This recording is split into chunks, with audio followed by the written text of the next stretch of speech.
بسم اللہ الرحمن الرحیم۔ شروع اللہ کا نام لے کر جو بڑا مہربان نہایت رحم کرنے والا ہے۔ السلام علیکم ورحمۃ اللہ وبرکاتہ۔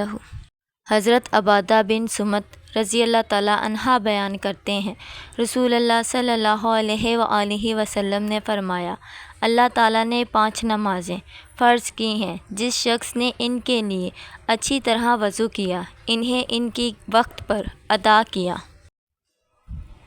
اور ان کے رکوع خشوع کو مکمل کیا، تو اللہ کا اس کے لیے عہد ہے کہ وہ اسے معاف فرما دے گا، اور جس نے ایسے نہ کیا تو اس سے اللہ کا کوئی عہد نہیں، اگر وہ چاہے تو اسے معاف کر دے اور اگر چاہے تو اسے سزا دے۔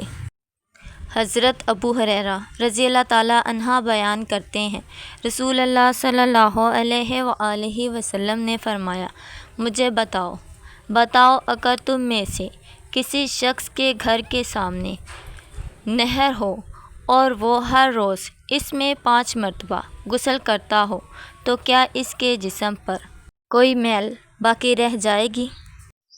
صحابہ نے عرض کیا، اس کے جسم پر کوئی میل باقی نہیں رہے گی۔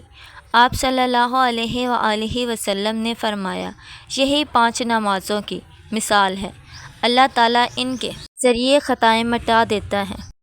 حضرت ابو امامہ رضی اللہ تعالیٰ عنہ بیان کرتے ہیں، رسول اللہ صلی اللہ علیہ وآلہ وسلم نے فرمایا، 3 آدمیوں کی مکمل حفاظت کرنا اللہ تعالیٰ کے ذمے ہے۔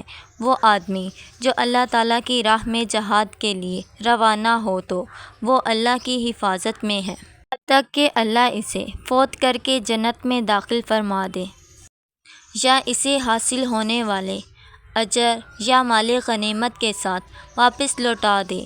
وہ آدمی جو مسجد کی طرف جائے تو وہ بھی اللہ تعالیٰ کی حفاظت میں ہے، اور وہ آدمی جو اپنے گھر میں داخل ہوتے وقت سلام کرتا ہے، وہ بھی اللہ تعالیٰ کی حفاظت میں ہے۔